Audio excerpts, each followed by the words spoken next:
మన ప్రభువును రక్షకుడైనటువంటి యేసుక్రీస్తు వారి ప్రశస్తమైన నామములో వీడియో వీక్షిస్తున్న అందరికీ వందనాలు, శుభములు. మత్తయి సువార్త 25వ అధ్యాయం 41వ వచనం. అప్పుడాయన ఎడమ వైపున ఉండి వారిని చూచి, శపింపబడిన వారలారా, నన్ను విడిచి అపవాదికిని వాని దూతలకును సిద్ధపరచబడిన నిత్యాగ్నిలోనికి పోవుడి.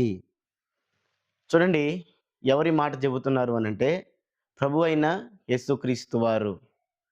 ఆయన ఒక గుంపును చూసి వారితో అంటున్నటువంటి మాటలు ఏమని మరలొకసారి చదువుకుందాం. శపించబడిన వారలారా, నన్ను విడిచి అపవాదికిని వాని దూతలకును సిద్ధపరచబడిన నిత్యాగ్నిలోనికి పోవుడి. ఈ మాట వినడానికి భయం వేస్తుంది కదా. శపించబడిన వారలారా, అపవాదికి వాని దూతలకు సిద్ధపరిచిన నిత్యాగ్నిలోనికి పోవుడి. చూడండి, ఈ మాట వినడానికే భయంకరంగా ఉంది. ఇంతకీ ఎవరిని గురించి యేసుప్రభు మాట అంటున్నాడు? దేవుని ఎరగని వారిని గురించా? పాపములో జీవిస్తున్న వారిని గురించా? కాదు. క్రైస్తవ్యంలో ఒక గుంపు ఉంది. క్రైస్తవులలో ఒక గుంపు ఉంది. ఆ గుంపును ఉద్దేశించి చెబుతున్నటువంటి మాటలు. ఎవరా గుంపు అనంటే, యేసు ప్రభువు ఆకలిగుంటే భోజనం పెట్టనటువంటి వారు, యేసు ప్రభువు దాహంగుంటే మంచినీళ్ళు ఇవ్వనటువంటి వారు, యేసు ప్రభువు రోగి అయి ఉంటే పరామర్శించడానికి కూడా వెళ్ళనటువంటి వారు, యేసు ప్రభువు వస్త్రహీనుడై ఉంటే వెళ్ళి వస్త్రములు ఇవ్వనటువంటి వారు, యేసు ప్రభు చెరసాలలో ఉంటే వెళ్ళి పట్టించుకున్నటువంటి వారు. చూడండి, వారిని గూర్చి చెబుతున్నటువంటి మాట ఏంటి? యేసు ప్రభు కూడా ఆకలేస్తుందా? యేసు ప్రభు కూడా దప్పికేస్తుందా? అదేంటి, యేసు ప్రభు కూడా వచ్చి అడుగుతాడా అనే వారికి కూడా అనుమానం వచ్చింది. అడిగారు, ప్రభువా, నువ్వెప్పుడు ఆకలి కొన్నావు? మేమెప్పుడు నీకు ఆహారం ఇవ్వలేదు. నువ్వెప్పుడు దప్పిక కొన్నావు? మేమెప్పుడు నీకు నీళ్ళు ఇవ్వలేదు. నువ్వు ఎప్పుడు అడిగావు ప్రభువా అంటూ వచ్చారు. యేసు ప్రభు అన్నాడు, ఈ మిక్కిలి అల్పులైన ఒకనికి మీరు చెయ్యలేదు గనుక మీరు నాకు చెయ్యలేదు అన్నాడు. అంటే యేసు ప్రభుకి ఇవ్వడం అంటే ఏంటిది? ఎవరైతే అల్పులైన వారు ఉంటారో, ఎవరైతే బలహీనులైన వారు ఉంటారో, ఇవన్నీ లేని వారు ఉంటారో, వారికి గనక చేస్తే ఆహారం కానీ, నీరు కానీ, వస్త్రాలు కానీ లేని వారు ఉంటారో, వారికి మనం చేస్తే సాక్షాత్తు ప్రభువైన యేసుక్రీస్తు వరకు మనం చేసినట్టే. ఒకవేళ వారికి మనం చేయలేదనుకోండి, యేసు ప్రభువుకు మనం చేయనట్టే. ఆ గుంపును గురించి యేసు ప్రభు ఈ మాట చెప్పాడు. శపించబడిన వారలారా, నిత్యాగ్నిలోనికి పోవుడి. మాట ఎంతో గంభీరంగా ఉంది. చూడండి ప్రియులారా, ఈ విషయాన్ని నేను ఎందుకు జ్ఞాపకం చేస్తున్నాను అనంటే, నేడు అనేకమైన విషయాలలో బోధకులు మనల్ని భయపెడుతూ ఉన్నారు. ఉదాహరణకి, ఒక వారం మనం మందిరానికి వెళ్ళకపోతే మనల్ని ఎంతో భయపెడతారు. ఒక వారం మందిరానికి రాకపోతే సకల ఆశీర్వాదాలు పోయినట్టుగా మనల్ని భయపెడతారు. ఒక పూట మనం ప్రార్థన చేయకపోతే మనము ఏదో పాపం చేసిన వాళ్ళలాగా మనల్ని భయపెడతారు. ఒకరోజు మనం ఉపవాసం ఉండకపోతే ఏదో మనం భయంకరమైన పాపం చేసిన వారిలాగా మనల్ని అంటారు. అందుకే మనం క్రమం తప్పకుండా మందిరానికి వెళ్తాం. క్రమం తప్పకుండా ఉపవాసాలు ఉంటాం, ప్రార్థనలు చేస్తాం. అయితే వేటిని గురించి యేసు ప్రభు ఈ మాట అనలేదు. నువ్వు మందిరానికి రాలేదని, లేదంటే ఒక పూట ప్రార్థన చేయలేదని, ఒకరోజు ఉపవాసం ఉండలేదని యేసు ప్రభు నరకానికి పొమ్మని చెప్పలేదు. కేవలం బీదలకు, ఆకలిగొన్న వారికి, దప్పిగొన్న వారికి, రోగులైన వారికి, వస్త్రహీనులకి, చెరసాలలో ఉన్నవారికి సహాయం చేయలేదని యేసు ప్రభు ఈ మాట చెప్పాడు. నిజమే కదా ప్రియులారా, గమనించండి.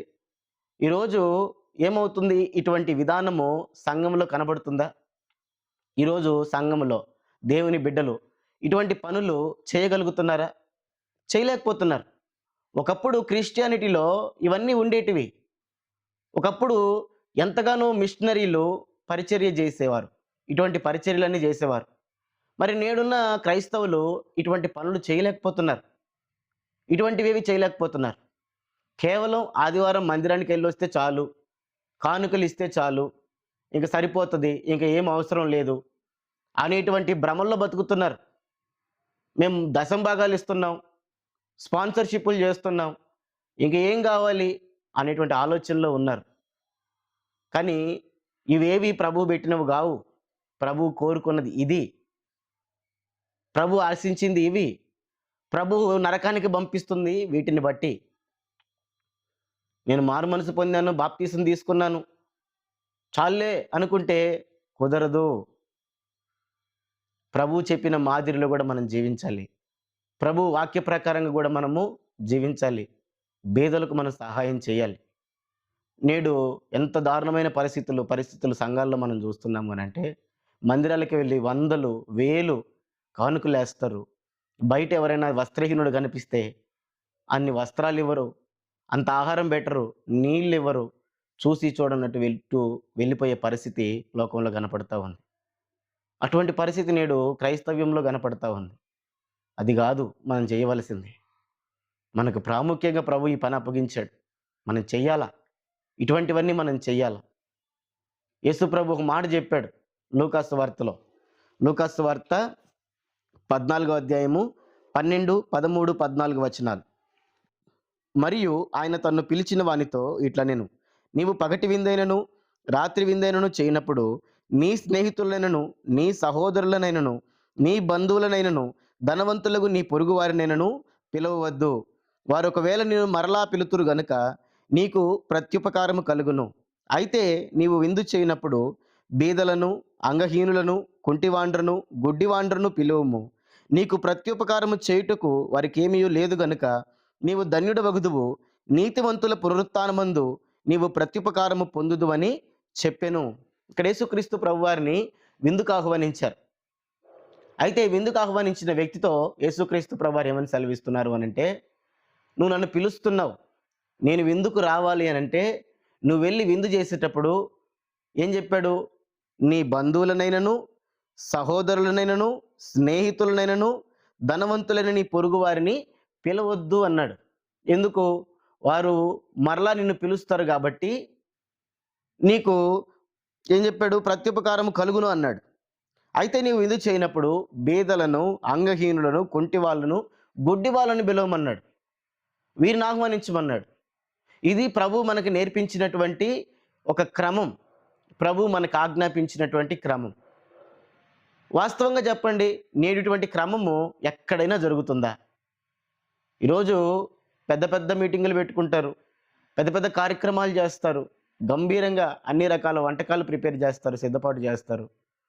మరి బీదలకు పిలుస్తున్నారా? కుంటి వాళ్ళని పిలుస్తున్నారా? గుడ్డి వాళ్ళని పిలుస్తున్నారా? అంగహీనులను పిలుస్తున్నారా? వాళ్ళని ఎవరిని పిలవడం లేదు.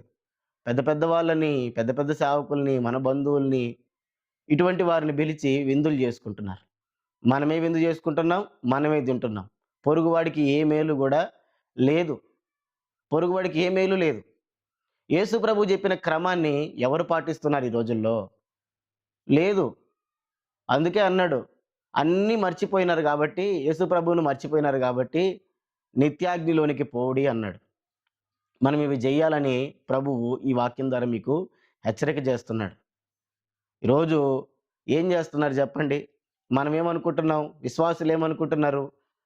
మేము దశంభాగం ఇస్తున్నాం, కానుకలు ఇస్తున్నాం, స్పాన్సర్షిప్లు చేస్తున్నాం, అవి జాలులే, దేవుడికి ఇస్తున్నాం కదా అనేటువంటి, దేవుడికే కదా ఇస్తుంది మందిరానికి వెళ్ళి అనేటువంటి ఆలోచనలో ఉన్నారు.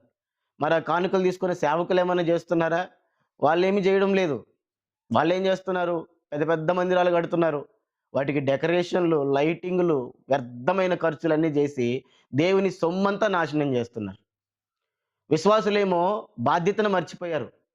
వారు చేయడానికి సిద్ధపాటుగా లేరు. వారికి ఆలోచన లేదు. మేము స్పాన్సర్షిప్ చేశాం కదా, దశంభాగం ఇచ్చాం కదా, కానుకేసాం కదా, ఇంకేంది చాలు అనుకుంటున్నారు. తీసుకున్న సేవకుడు ఏమన్నా అటువంటి వాటిని చేస్తున్నాడా? దేవుడు ఆశించినవి ఏమన్నా చేస్తున్నాడా అంటే అది కూడా లేదు. వ్యర్థమైన వాటికి, భారీ సెట్టింగులకు, లైటింగులకు, హంగులకు, వ్యర్థమైన డెకరేషన్లకు వృధాగా డబ్బును ఖర్చు పెట్టేస్తున్నాడు. దేవుని డబ్బంతా ఖర్చు పెట్టేస్తున్నాడు. ఏ బీదల్ని పట్టించుకునేది లేదు. ఏ బీదల్ని కూడా కనికరించేది లేదు. ప్రియులారా గమనించండి, ఈ రీతిగా మనం చెయ్యాలనే ప్రభు జ్ఞాపకం చేస్తున్నాడు. ఎందుకంటే బీదలను కనికరించువాడు యెహోవాకు అప్పిచ్చువాడని సామెతల గ్రంథంలో ఉంది. సామెతల గ్రంథం 19వ అధ్యాయం 17వ వచనం. బీదలను కనికరించువాడు యెహోవాకు అప్పిచ్చువాడు, వాని ఉపకారమునకు ఆయన ప్రత్యుపకారము చేయును.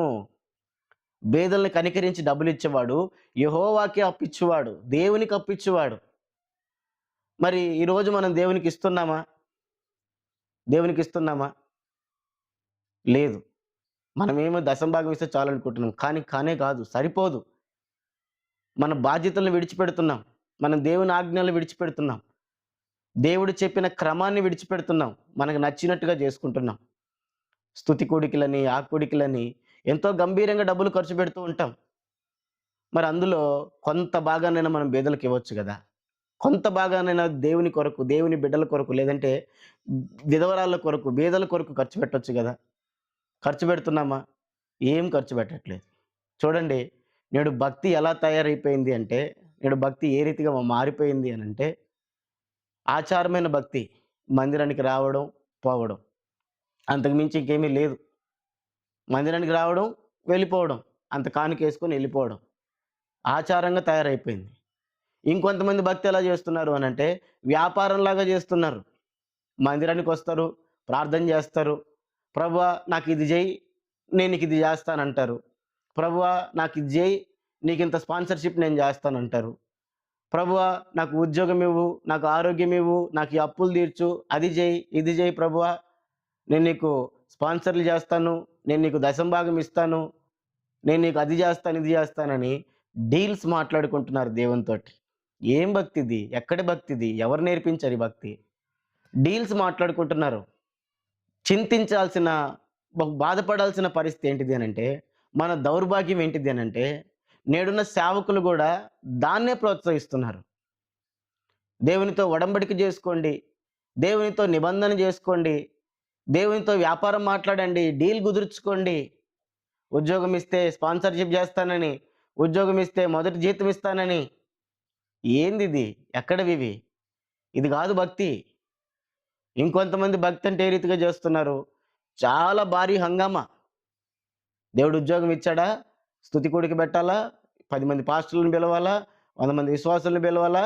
ఘనంగా చెప్పుకోవాలా? ఆర్భాటం. ఆర్భాటం చెయ్యాలా? ఇదిగో నాకు దేవుడు ఉద్యోగం ఇచ్చాడు. ఇదిగో నాకు దేవుడు ఇల్లు ఇచ్చాడు. ఇదిగో నాకు దేవుడు ఆరోగ్యం ఇచ్చాడు. కారు ఇచ్చాడు. నాకు ఇది చేశాడు, అది చేశాడని ఆర్భాటంగా చెప్పుకోవాలి. గంభీరంగా చెప్పుకోవాలి. చెప్పుకోకపోతే మనసు ఊరుకోదు. అడిగాడా దేవుడు? ఎంత ఖర్చవుతది జెప్పండి? ఒక్కొక్క దానికి ఎంత ఖర్చవుతది? ఒక స్తుతి కూడిక పెట్టుకున్నా, లేదంటే ఒక కార్యక్రమం ప్రభు పేరిట ఏదో మన గొప్పలు చూపించుకోవడానికి, దేవుడేదో చేసాడని చూపించుకోవడానికి మనం చేయాలంటే ఎంత ఖర్చవుతది? మినిమంలో మినిమమ్ 10,000, 15,000, 20,000, 30,000, 50,000 ఎవరి స్తోమతను బట్టి ₹1,00,000 ఎంతైనా ఖర్చవుతది. ఇటువంటి వాటికి ఎన్ని డబ్బులైనా ఖర్చు పెట్టడానికి వెనుకాడం మనం. స్తుతి కూడికలు చేయడానికో, లేదంటే ఇంకో దానికో, ఇంకో దానికో డబ్బులు ఇవ్వడానికి వెనుకాడం. అదే పేదరికంలో ఉండి, ఇబ్బందుల్లో ఉంటూ, తినడానికి గూడా గడవని పరిస్థితిలో ఉండి, అటువంటి వారికేమన్నా సహాయం జేయడానికి మనసు రాదు. ఇది విశ్వాసుల యొక్క పరిస్థితి. సేవకుల పరిస్థితి ఏంటిది మరి? వారు దశంభాగాలు తీసేసుకుంటారు, కానుకలు తీసుకుంటారు. ఏ ప్రోగ్రామ్‌కెళ్ళినా కానుక. ఎవరి ఇంటికి వెళ్ళినా కానుక. ఎంతోమంది కానుకలు తీసుకొని ఏం జేస్తున్నారు? ఏం జేస్తున్నారు? కొంతమందైతే భారీ భారీ బిల్డింగులు, వాటికి సెట్టింగులు, వారానికి ఒక డెకరేషను, వారానికి ఒక లైటింగు, వ్యర్థంగా దేవుని డబ్బులన్నీ వేస్ట్ జేస్తున్నారు. లక్షల డబ్బులు వేస్ట్ జేస్తున్నారు. దేని కొరకు జెప్పండి? అంత పెద్ద మందిరం ఎందుకు? అంత గొప్ప లైటింగ్ ఎందుకు? దేనికోసం? మనం ఎంత మూర్ఖత్వంలోనికి ఎళ్ళిపోతున్నామంటే, నిజమైన ఆలయం ఏది? కొత్త నిబంధన ప్రకారంగా నిజమైన దేవుని ఆలయం ఏది? దేవుడు నివసించే స్థలం ఏది? సుందరంగా అలంకరించబడాల్సిన స్థలం ఏది? పరిశుద్ధంగా ఉండవలసిన స్థలం ఏది? మన హృదయం గాదా? మరి మన హృదయము ఆయన ఆలయమైనప్పుడు, మరి ఆయన హృదయంలో అసలైన ఆలయాన్ని పక్కన బెట్టేసి, దాన్ని శుద్ధి జేసుకోవడం మానేసి, దాన్ని అలంకరించుకోవడం మానేసి, లోక సంబంధమైన బిల్డింగుల మీద, భౌతికమైన బిల్డింగుల మీద, వాటి మీద లక్షలు, కోట్లు ఖర్చు బెడితే ఏం ఉపయోగం? దేనికి ఉపయోగం? దానివల్ల ఏం లాభమొస్తది? అది గాదు దేవుడు మన నుంచి ఆశిస్తున్నటువంటి భక్తి. అది గాదు. హంగులు, ఆర్భాటాలు గాదు. లైటింగులు గాదు. డెకరేషన్‌లు గాదు. ఇది అడుగుతున్నాడు దేవుడు. ఎవరిని? బీదలను, కుంటి వాళ్ళను, గుడ్డి వాళ్ళని పిలవమన్నాడు. ఆకలిగొన్న వారికి ఆహారం పెట్టమన్నాడు. దప్పిగొన్న వాడికి నీళ్ళు ఇవ్వమన్నాడు. వస్త్రహీనుడికి వస్త్రాలు ఇవ్వమన్నాడు. పరామర్శించమన్నాడు. ఇవి చేయకపోతే నరకానికి బొమ్మన్నాడు. శపించబడిన వారలారా నరకానికి బోండి అన్నాడు.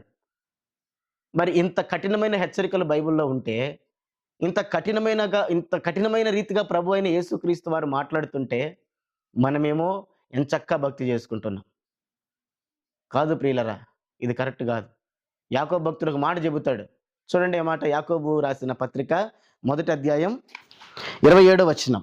తండ్రి అయిన దేవుని ఎదుట పవిత్రమును నిష్కలంకమునునైన భక్తి ఏదనగా, దిక్కులేని పిల్లలను, విధవరాండ్రను వారి ఇబ్బందులో పరామర్శించుటయు, ఇహలోక మాలిన్యము తనకంటకుండా తన్ను తాను కాపాడుకొనుటయునే. ఏంటంట దేవుని ఎదుట పరిశుద్ధమైన, పవిత్రమైన, నిష్కలంకమునైన భక్తి ఏది? దిక్కులేని పిల్లలను, విధవరాండ్రను వారి ఇబ్బందులలో వారిని పరామర్శించడం. ఇది ప్రభు ఆశించినటువంటి భక్తి. దిక్కులేని పిల్లలని, విధవరాండ్రు. ఎవరు వీళ్ళు? ఆధారం లేనటువంటి వారు. దిక్కులేని పిల్లలంటే తండ్రి లేరు. విధవరాలంటే భర్త లేడు. ఏ ఆధారం లేదు. ఎలా బతకాలో తెలీదు. అటువంటి వారికి ఏం చేయమన్నాడు? పరామర్శించమన్నాడు. మరి ఎవరు పరామర్శిస్తున్నారు ఈరోజు? ఈరోజు సంఘానికి అనేక మంది వస్తారు కదా. ధనవంతులు వస్తారు, పేదవాళ్ళు వస్తారు.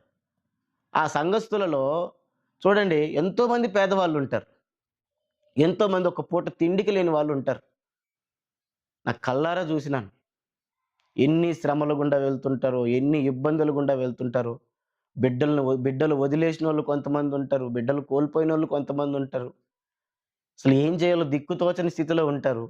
మరి అటువంటి వారిని ఐడెంటిఫై చేసి వారికి సహాయం చేయడం ఏమన్నా తప్పైన పనా? అదేమన్నా కష్టమైన పనా? డబ్బు లేదా? చేయలేమా?